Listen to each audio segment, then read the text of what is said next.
मैं प्रदीप कांत पटेल आपके अपने YouTube चैनल ज्ञानपुर में स्वागत करता हूं।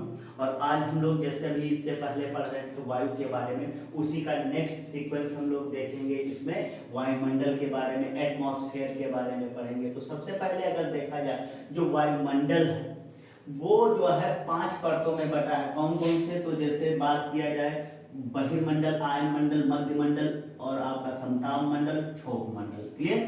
अगर जो हम लोग देखें उससे पहले एक पॉइंट ये जानेंगे कि जो सूर्य है और पृथ्वी है, तो सूर्य से पृथ्वी के बीच ठीक जो ये मंडल पाया जाता है उसको कहा जाता है चुंबकीय मंडल। क्या कहते हैं? मैग्नेटोस्फीयर कहा जाता है। क्लियर? तो जो ये मैग्नेटोस्फीयर है इसका काम क्या है? तो इसका काम है जो वायुमंडल है धरती पर जो वायुमंडल पाया जाता है, इस वायुमंडल को ये क्या करते हैं? रोके हुए है। क्या है? इसकी वजह से जो है वायुमंडल रुका हुआ है। क्लियर? और साथ में इसके साथ कौन सा बल काम करता है? Gravitational forces. क्या है? ग्रेविटेशनल फोर्सेस, यानी गुरुत्वाकर्षण बल और मैग्नेट चुंबकीय बल के कारण वायुमंडल हमारा रुका हुआ है। क्लियर है?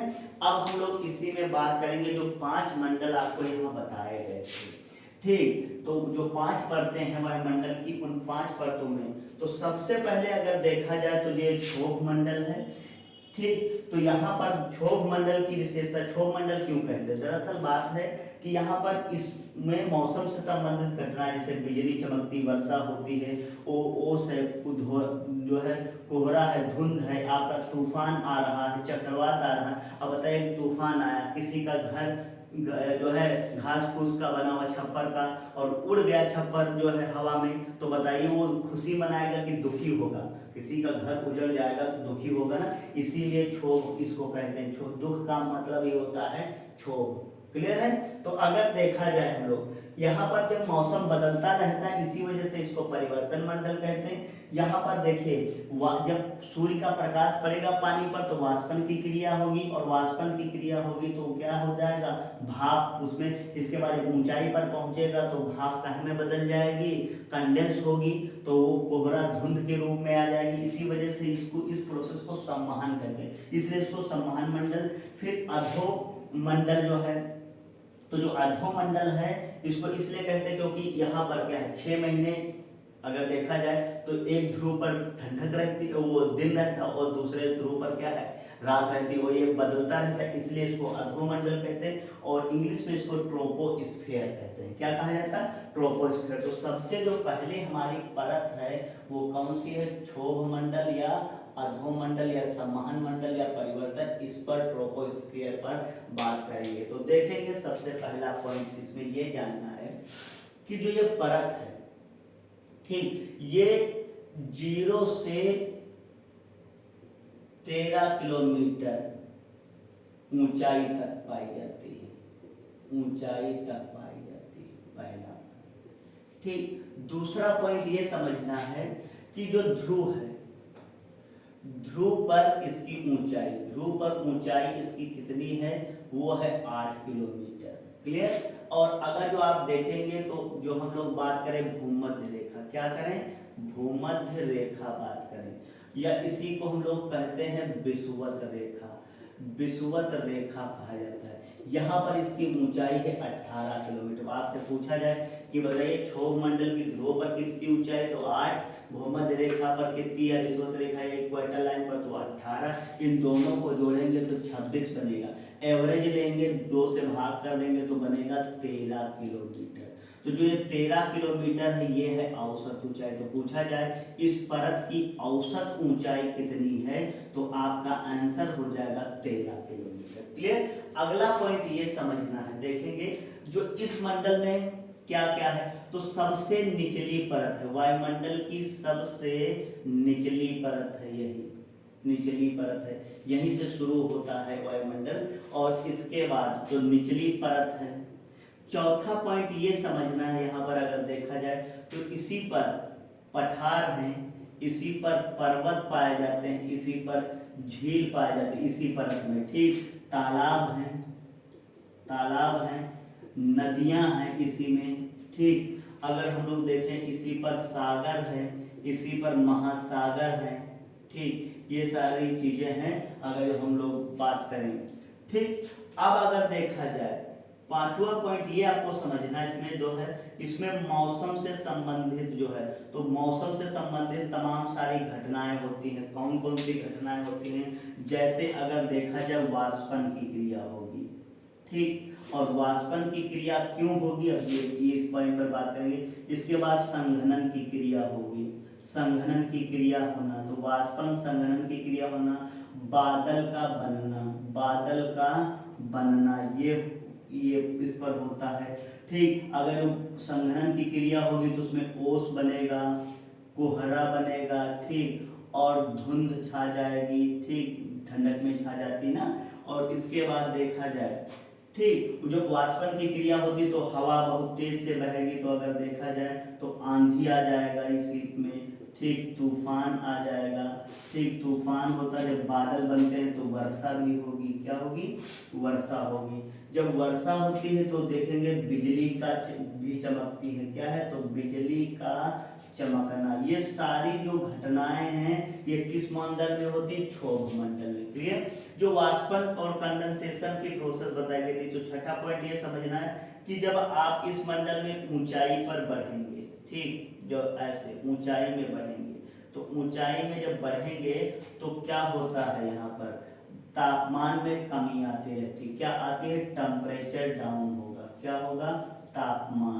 तापमान में गिरावट होगी, तापमान में क्या होगी? गिरावट होगी, तापमान गिरेगा। जब आप 165 मीटर ऊपर चलेंगे तो 1 डिग्री की कमी, और जब आप 1 किलोमीटर ऊपर बढ़ेंगे तो 6.5 डिग्री की कमी आती। तो ये सारे पॉइंट किसके बारे में थे? क्षोभ मंडल के बारे में थे। अब देखेंगे इसी में नेक्स्ट पॉइंट आपको ये जानना है, इसी क्षोभ मंडल में जो ये क्षोभ मंडल है इसकी जो सबसे ऊपरी परत है, जो ये वाली परत है, इसको कहा जाता है ट्रोपोपॉज। ठीक, ये पॉइंट बहुत जानना है जरूरी। तो आपसे क्षोभ मंडल में छठा पॉइंट जो है पर बात करेंगे, ये भी बहुत अच्छा पॉइंट है। ठीक, तो जो है क्षोभ मंडल की सबसे ऊपरी परत कौन सी है? तो जो सबसे ऊपरी परत है वो है, उसको कहते हैं ट्रोपोपॉज। क्या कहा जाता है? ट्रोपोपॉज कहते हैं। समझ पा रहे हैं बात को? तो क्षोभ मंडल की सबसे ऊपरी परत, ये भी जो है ABC परतों में बटा रहता है। तो सबसे जो ऊपर की ये लेयर है जहां पर पाई जाती है, इसको कहते हैं, ठीक, ट्रोपोपॉज। क्लियर? अगला देखेंगे, जैसे हम मौसम से संबंधित ये जो घटनाएं होती हैं, इसी वजह से यह परत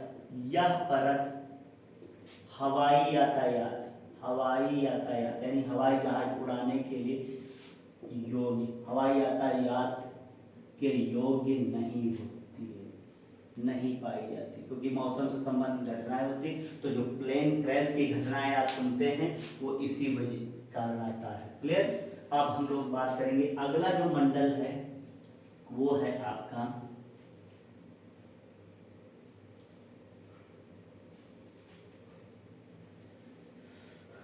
अगला मंडल हम लोग बात करेंगे इसी में समताप मंडल। क्या कहेंगे? समताप मंडल। ठीक, ये क्या है? 13 से 50 किलोमीटर ऊंचाई तक है, 50 किलोमीटर ऊंचाई तक है, और इसको कहते हैं स्ट्रेटोस्फीयर। क्लियर? देखेंगे, पहली विशेषता ये है इस परत की कि जो यहाँ तापमान वहां तो ऊंचाई बढ़ने पर बढ़ रहा था, ठीक, और अगर ऊंचाई नहीं बढ़ रही तो जो है कांस्टेंट है। तो यहाँ पर ऐसा कुछ नहीं, यहाँ पर क्या? तापमान हमेशा कांस्टेंट रहता, नियत रहता। वहां घटता बढ़ता था क्षोभ मंडल में, लेकिन यहाँ पर क्या है? इसी वजह से जहाँ जिसका ताप हमेशा समान रहे तभी समताप कहते हैं, स्ट्रेटोस्फीयर कहा जाता है। ठीक, दूसरा, जब तापमान नियत रहेगा तो मौसम से प्रकार की जो मौसमी घटनाएं वहां हो रही थी, तो मौसमी घटनाएं यहाँ नहीं होंगी। क्लियर, कोई भी प्रकार की मौसमी घटना यहाँ पर घटित नहीं होगी। क्लियर। अगला हम लोग देखेंगे इसी में, जब मौसमी घटनाएं नहीं होंगी तो जो हवाई जहाज है, हवाई जहाज या हवाई यातायात, तो जो हवाई यातायात के योग्य होती है, तो आपसे पूछा जाएगा कि बताइए हवाई जहाज कहाँ उड़ाए जाते हैं, तो आपका आंसर रहेगा समताप मंडल में। क्लियर। अब इसी में अगर देखा जाए, जो 15 से लेके 35 किलोमीटर की ऊंचाई के बीच जो है 15 से 35 किलोमीटर के बीच ओजोन परत पाई जाती है। कौन सी परत पाई जाती है? ओजोन परत पाई जाती है, ओजोन परत पाई जाती है अगर जो देखा जाए। क्लियर। और ये क्या है? धरती का सुरक्षा कवच कहलाती है, सुरक्षा कवच कहलाती है। और जो ये ओजोन परत है ये 3 प्रकार की होती है, ए बी सी, सबसे खतरनाक सी होती है। क्लियर है बात। तो धरती का अम्ब्रेला कही जाने वाली ओजोन परत कहाँ पाई जाती है? ठीक। अगला पॉइंट देखेंगे हम लोग, ओजोन परत के बारे में डिटेल में पढ़ेंगे, आगे जो है आगे देखेंगे।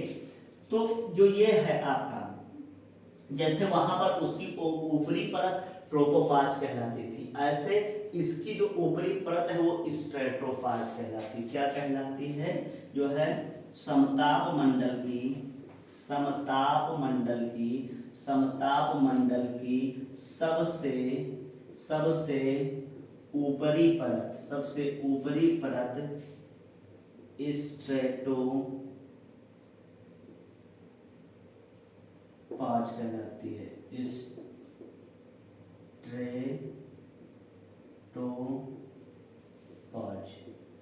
ठीक। तो स्ट्रेटोफाज कहते हैं। तो ये सारे पॉइंट, ओजोन परत कहाँ पर पाई जाती है, किस मंडल में एरोप्लेन कहाँ पर उड़ाए जाते हैं, तो आपका क्या है, तो ये क्या कहलाती है? स्ट्रेटोफाज, ऊपरी परत। ठीक। आगे हम लोग बात करेंगे मध्य मंडल में। ठीक। तो अगला हम लोग किस में बात करेंगे? मध्य मंडल में।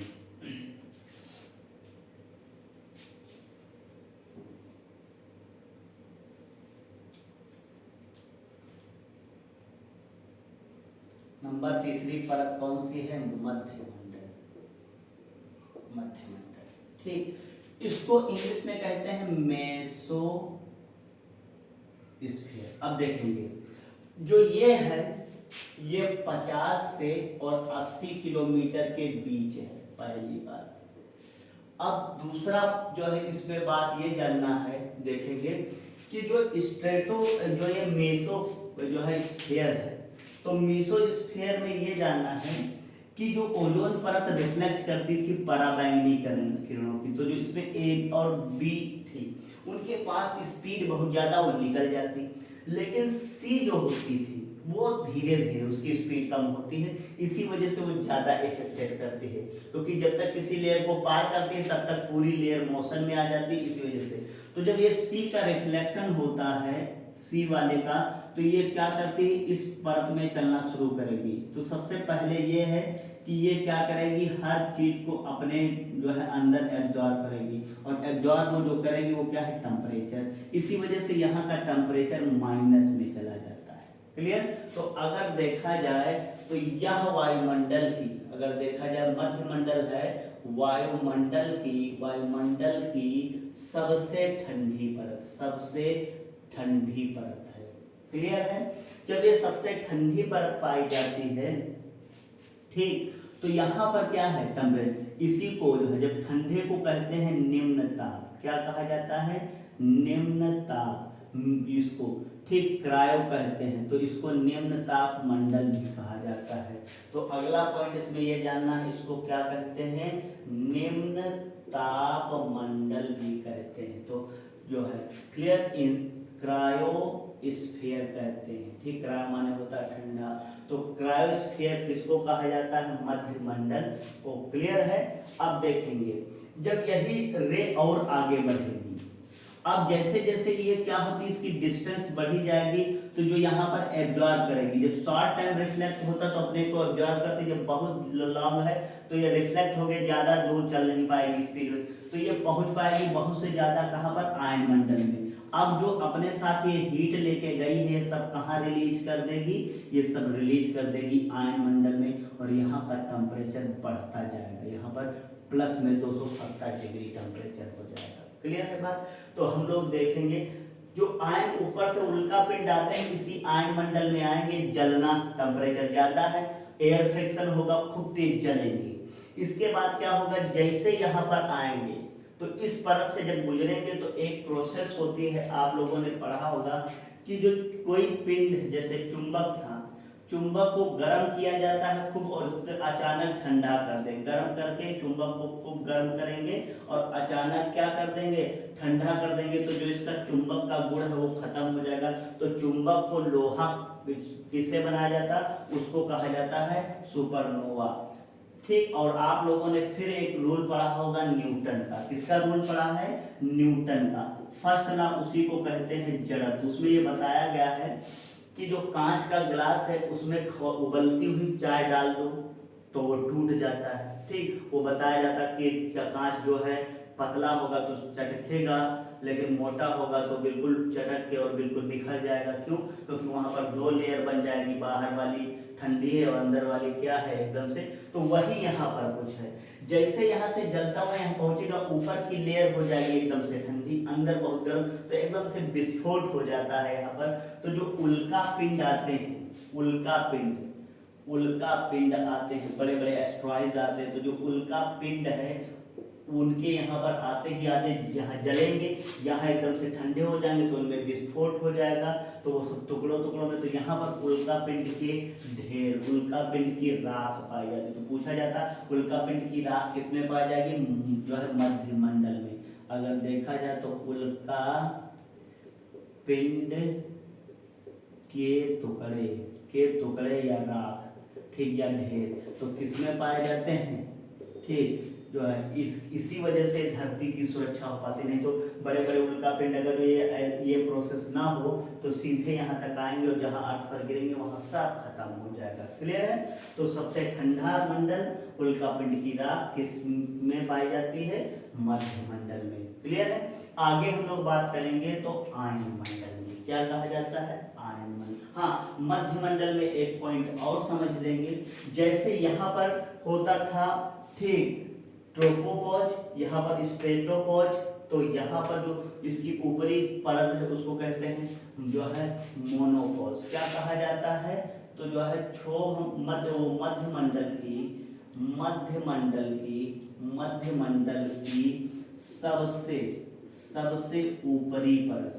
ऊपरी परत उसको क्या कहा जाता है, मोनोपॉज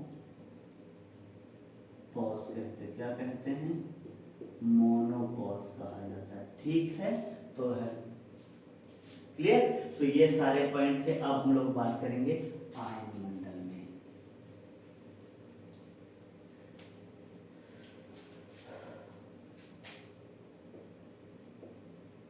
चौथी कौन सी परत है, आयन मंडल। जो आयन मंडल है इस पर बात करेंगे। देखिए, इसको कहा जाता है इंग्लिश में आयनोस्फीयर। क्या कहेंगे, आयनोस्फीयर कहेंगे। ये 8 से अगर देखा जाए शुरू होगी 80 से लेके और 640 किलोमीटर के बीच पाई जाती है। क्लियर, पाई। अब देखेंगे दूसरा पॉइंट यहाँ पर ये जानना है, जो यह आयन मंडल है, ठीक, आयन मंडल, यहाँ पर देखेंगे यह 4 परत में बटा है, ठीक। वो 4 परत है, ए, तो ये जो है 4 परत है, इसमें डी, ई, एफ, जी, ठीक। अब देखेंगे जो आयन मंडल है इसको कहते हैं आयनोपॉज। क्या कहा जाता है, इसको कहते हैं आयनोपॉज, ठीक। और जो एफ है, जो ये वाली, इसको हम लोग देखेंगे, इसको कहेंगे थर्मोपॉज, ठीक। और ई है, इसको कहेंगे रेडियो पॉज। ठीक, क्या कहा जाता है? रेडियो पॉज कहा जाता है। ठीक, और इसको कहते हैं रेक्टोपॉज। ठीक, समझेंगे। तो तीनों को क्या कहा जाता है? चारों को जो है आइनोपॉज, थर्मोपॉज, रेडियोपॉज। अब देखेंगे, अभी आपको बताया गया था कि जो ये सी वाली जब ज्यादा डिस्टेंस ट्रेवल नहीं कर पाती रिफ्लेक्शन के बाद, तो यहीं पर रुक जाती है, इसी में विलीन हो जाती, तो अपना टेम्परेचर जो यहाँ से एब्जॉर्ब करके लेके गई सब यहाँ छोड़ देती, तो यहाँ का टेम्परेचर बढ़ेगा। इसी वजह से अगर देखा जाए, हम लोग इसको क्या कहते हैं? इसको कहते हैं, जब टेम्परेचर बढ़ती है तो इसको कहते हैं थर्मोस्फीयर भी कहा जाता है। क्या कहा जाता है? इसको हिंदी में कहते हैं तापमंडल। क्या कहेंगे? तापमंडल कहेंगे। तो अगर देखा जाए तापमंडल किसको कहा जाता है? तो आइनोस्फीयर को कहा जाता है। ठीक, तापमंडल, इसको थर्मोस्फीयर कहते हैं। 4 पार्टों में DEFG में बटा है, उनके नाम है इंडोपॉज, थर्मोपॉज, रेडियोपॉज और रेक्टोपॉज। अब इस पर बात करेंगे, क्या है कॉन्सेप्ट। कॉन्सेप्ट ये है कि पता लगा है कि आपका कोई फ्रेंड है और बढ़िया अच्छा सा मोबाइल लेके चला रहा है, बढ़िया आपसे बात कर रहा है, और वो रह रहा है विदेश में और कह रहा भाई यहाँ का बहुत अच्छा माहौल है। तो यहाँ से मोबाइल जब चलता है तो रेडियो तरंगे जाती हैं, और जब यहाँ पर पहुँचेंगी जो रेडियो पॉज है, यहाँ से ये तरंगे क्या करेगी? ये परत रिफ्लेक्ट कर देगी। और आपका कोई दोस्त अमेरिका में है बढ़िया, ठीक, और वो भी आप उससे बात कर रहे हैं, तो बढ़िया अच्छे से कम्युनिकेशन सिस्टम यहाँ पर क्या है? काम करेगा धरती का। तो अगर जो हम लोग बात करें यहाँ पर, तो इसको कहते हैं रेडियो वेव्स, रेडियो तरंगे। ठीक, तो ये एक बात यह है, अगर जो ये परत ना होती तो जो रेडियो तरंगे हैं, रेडियो तरंग हैं, ये तरंग कभी भी रिफ्लेक्ट होके धरती तक नहीं आती, तो कम्युनिकेशन सिस्टम व्यवस्था धरती पर काम ही नहीं कर पाता। वही रेडियो और जो है टेलीविजन जो है, इसका नेटवर्क वन होता है, इसके बाद रिफ्लेक्शन होता है, सभी चैनल्स पकड़ते हैं आपके टीवी और मोबाइल्स। तो हम लोग बात करेंगे इसी में। तो रेडियो तरंगों का परावर्तन, परावर्तन पूछा जाता है कि रेडियो तरंगों का परावर्तन कौन सा जो है परत करती है? आपका आंसर हो जाएगा आइनोस्फीयर, और आइनोस्फीयर में तो रेडियो पॉज, इसीलिए इस परत का नाम रेडियो पॉज है, क्योंकि ये रेडियो तरंगों का परिवर्तन। क्यों? क्योंकि जो थर्मोपॉज है, आपको पता है कि जो रेडियो तरंगे हैं, ठीक, तो जो रेडियो तरंगे हैं ये निर्वात में नहीं चल पाती। किसमें नहीं चल पाती? इनको मीडियम चाहिए, वैक्यूम में नहीं चल पाएंगे। मीडियम का मतलब है जलवाष्प चाहिए, धूल कण चाहिए, ऐसे चीजें। तो जब आपको बताया गया था कि रात में आवाज दूर तक जाती है, या धातुओं में आवाज बहुत तेजी से होती है, क्यों? क्योंकि इसके मॉलिक्यूल पास होते हैं, तो ये मॉलिक्यूल का सहारा लेके ऐसे आगे बढ़ती चली जाती है। क्लियर? तो जब यहाँ रेडियो पॉज में पहुंचेंगे, इसके ऊपर शायद नेचर ने इसीलिए डिजाइन किया है इस थर्मोपॉज को। यहाँ टेम्परेचर जो ये 270 डिग्री टेम्परेचर देखते हैं, वो यहाँ का रहता है। कहाँ का रहता है? क्योंकि ये जो रिफ्लेक्शन के बाद रेडियो तरंगे होती, वो यही थर्मोपॉज में ही जाके खत्म हो जाती है। तो ये जो इतना डिग्री टेम्परेचर जो एक्स्ट्रा बढ़ता है, ठीक, तो वो क्या है? यहाँ पर आते ही उल्का पिंड सबसे पहले, अब यहाँ पर जब ये ज्यादा टेम्परेचर है तो यहाँ पर एयर के मॉलिक्यूल बहुत दूर दूर हो जाएंगे। अब पता लगे जब एयर के मॉलिक्यूल दूर होंगे, दिन में आप देखेंगे किसी व्यक्ति को आवाज लगाइए तो वो बहुत ज्यादा है, आपकी रेंज तो वो कम सुन पाता है। क्यों? क्योंकि वो बहुत दिन में टेम्परेचर ज्यादा होता है, एयर में मॉलिक्यूल दूर रहते, तो इसी वजह से दूरी होने के कारण ज्यादा दूर तक ये क्या है? ट्रेवल नहीं कर पाती। तो अगर हम लोग बात करें इसी में, तो जब यहाँ पर टेम्परेचर ज्यादा तो मॉलिक्यूल दूर दूर रहेंगे, इसी वजह से यहाँ पर जो है उसको क्या है? वैक्यूम क्रिएट हो जाता है। जिस वजह से ये आगे न जाके अब इसका काम है क्या है, फिर रिफ्लेक्ट, क्योंकि इसके बाद फिर ये पड़ोसी अगर इसकी नीचे वाली परत है, यहाँ से डेंसिटी ठंडी ये परत रेक्टो हो जाती।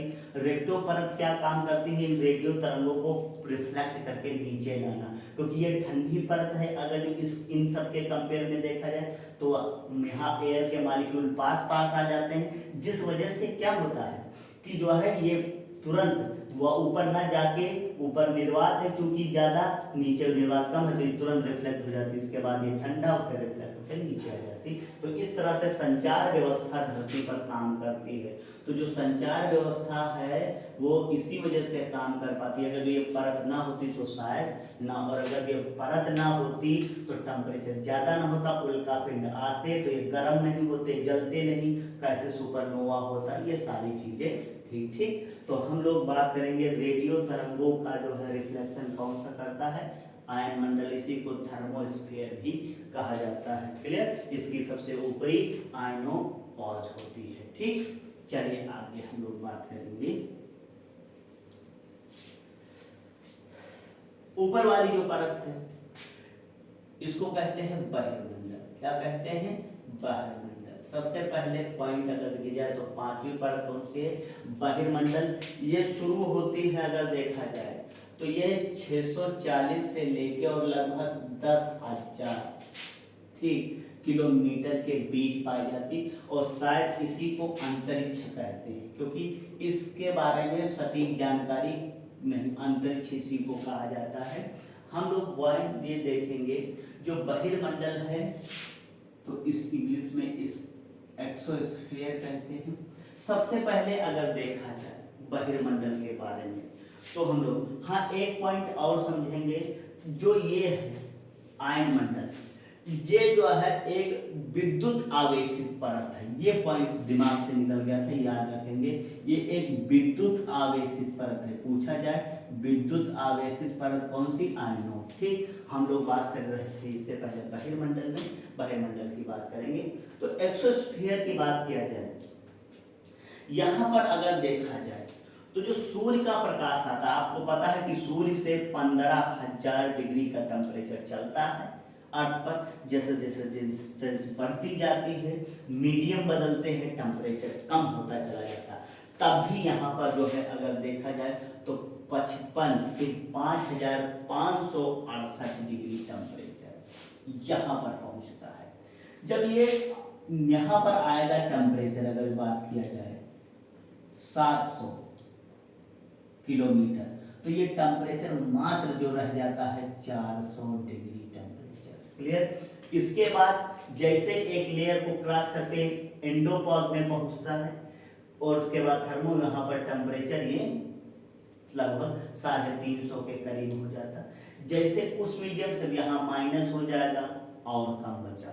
अब 350 में से 100 माइनस अगर जो करेंगे 100 से 175 डिग्री टेम्परेचर के बीच, तो लगभग 150 डिग्री बचा। यहाँ फिर आया, टेम्परेचर समान हो गया, तो कुछ यहाँ रिफ्लेक्ट हो गया। यानी कि आते आते धरती पर 50 से 60 डिग्री टेम्परेचर ही पहुँचता है। अगर 400 डिग्री पर आ जाए तो 100 पर पानी उबलने लगता, क्या हाल होगा। इसी वजह से नेचर ने कुछ इस तरह से इसको डिजाइन किया है। तो अगर देखा जाए यहाँ पर तो इसका काम क्या है इस परत का, सबसे पहले तो जो सूर्य है, तो सूर्य के प्रकाश व ऊष्मा की मात्रा को नियंत्रित करना, ये काम। जैसे हमारी आंख है, आंख में पलकें होती, पलकें भी क्या है, जब मोशन इसलिए करती, गति इसलिए करती हैं क्योंकि जो बाहर से धूल कण या प्रकाश जा रहा है उसको कैसे कंट्रोल किया जाए, कैसे रोका जा सके। फिर अंदर आयरिस होता है, वो आयरिस और प्रकाश की मात्रा को कंट्रोल कर देता है, और हमारी रेटिना को जितना प्रकाश चाहिए उतना ही लेंस के माध्यम से वो भेजने का काम करती है। इसी वजह से प्रतिबिंब अच्छे बनते हैं। क्लियर। जब लेंस खराब हो जाता है तो क्या होता है, अनलिमिटेड प्रकाश जाता है, इस वजह से रेटिना पर फिगर सही नहीं बन पाते हैं और बहुत सारे दोष उत्पन्न हो जाते हैं। क्लियर। तो वही बात है, जैसे वहां आयरिस काम करता है ऐसे यहाँ पर आयरिस जैसे काम करती, तो इसको आंख के आयरिस की संज्ञा देते हैं। आंख के आयरिस आइरिस की संज्ञा देते हैं। क्लियर, इसको हिंदी में कहते हैं नेत्र तारा। जैसे वहां पर वो प्रकाश की मात्रा को नियंत्रित करके जो है रेटिना तक भेजता है, ऐसे ये भी काम करती है। तो सूर्य के प्रकाश व ऊष्मा की मात्रा को नियंत्रित करना। अब देखिए, जब रेडियो तरंगे यहाँ पर हैं वेव्स और सुचारू रूप से, तो जब अब बहुत सारा अगर देखा जाए, पहले व्यक्ति रेडियो तरंगों का कम प्रयोग करता था, आजकल मोबाइल और तो बड़ी मात्रा में, तो इसी वजह से अगर देखा जाए सिग्नल लीक्स हो जाते हैं जब ज़्यादा लोड पड़ता है। तो इसी वजह से क्या किया, कृत्रिम उपग्रह की क्या किया जाता है, जो है स्थापना की जाती। तो इसके आउटर रेंज पर, जो वायुमंडल का बहिर क्षेत्र, जो ऊपरी परत है, यहाँ पर अगर देखा जाए तो कृत्रिम उपग्रह की प्रयोग, उसमें ट्रांसपोंडर लगा हो तो वो सिग्नल को रिसीव करता है। तो अगर देखा जाए उपग्रह बहिर्मंडल में स्थित किए जाते हैं, बहिर्मंडल में स्थिर किए जाते हैं। क्लियर, ये सारे फैक्ट थे। क्लियर, तो अगर देखा जाए प्रकाश की मात्रा को नियंत्रित करके धरती तक भेजने का काम किसका है, बहिर्मंडल का काम है। तो हम लोगों ने इस तरह से 5 परतों के बारे में जाना, यानी एक वायुमंडल का हम लोगों ने एक टॉपिक पढ़ा। और आई होप आपको ये वीडियो पसंद आया होगा। तब तक के लिए धन्यवाद।